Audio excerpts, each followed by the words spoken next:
Proses seorang pengurus pondok pesantren di Kabupaten Lumajang, Jawa Timur dilaporkan ke polisi usai menikahi anak di bawah umur tanpa seizin orang tua.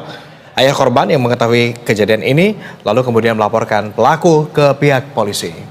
Seorang ayah di Lumajang berharap agar anaknya mendapat pendidikan agama dan akhlak yang baik di pondok pesantren.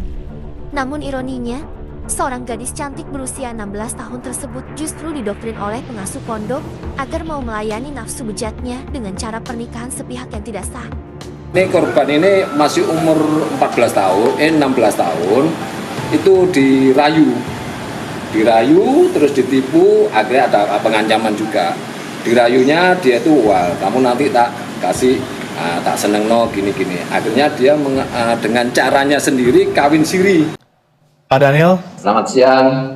Pak Daniel, kami Assalamualaikum. Waalaikumsalam warahmatullahi wabarakatuh. Pak Daniel, kita ketahui Pak Daniel turut mendampingi korban dan ayahnya melapor ke polisi. Benar demikian ya? Kami hendak mengkonfirmasi, benarkah korban dinikahi dengan iming-iming uang Rp300.000? Pak Daniel? Kalau diiming-iming itu tidak, cuma waktu merayu, itu memang dia dirayu, setelah menikah baru dikasih uang 300.000, hanya sekali itu aja. Tapi perbuatannya terakhir tanggal 31 Januari kemarin 2024 sampai tidak ada uang lagi, gitu Pak. Oke, jadi pada saat hendak menikah hanya dirayu saja, tidak ada iming-iming. Anda mau menikahi saya, nanti saya akan kasih uang Rp300.000, tidak demikian ya? Hanya dinikahi saja biasa setelah dirayu, lalu kemudian setelah menikah diberikan uang Rp300.000, begitu ya? Ya, betul. Oke, korban sudah mengenyam pendidikan di pesantren tersebut berapa lama, Pak Daniel? Dia itu waktu itu mondok bukan di pesantren itu, mondoknya di pesantren.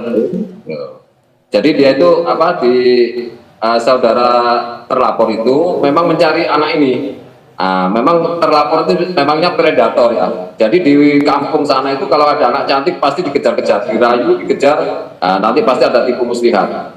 Ada yang tetangganya tidak saya sebutkan, itu dirayu, dia dipikir kalau jadi istrinya ke satu, kedua, ketiga itu nanti dikasih rumah di surga berlapis emas. Makanya korban ini dirayu, akhirnya waktu itu dijemput oleh salah satu pengurus pondok sini.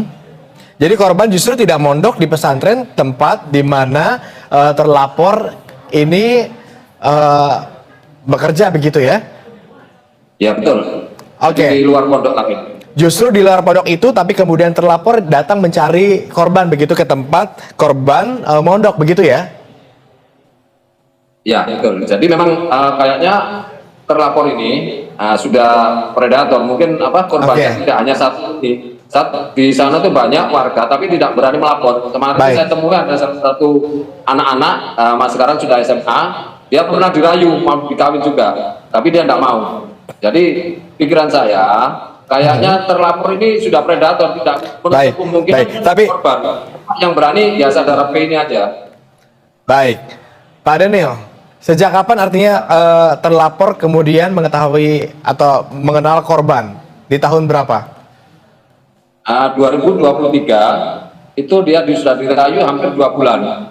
Setelah hampir 2 bulan itu baru anak itu dijemput oleh saudara Mila, diajak ke salah satu rumah yang namanya Hendy, itu juga temannya saudara dari terlapor.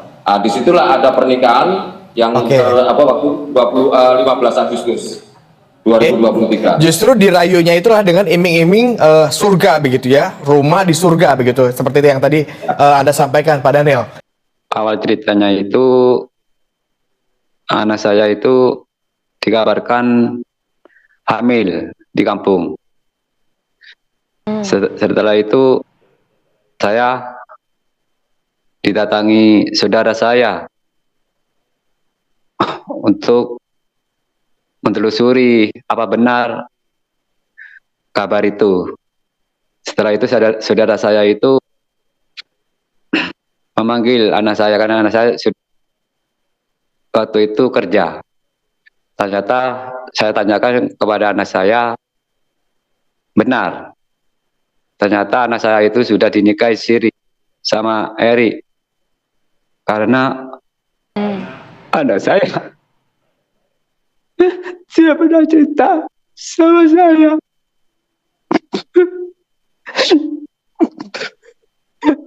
Orang tua mana yang tidak akan sakit? Hancur.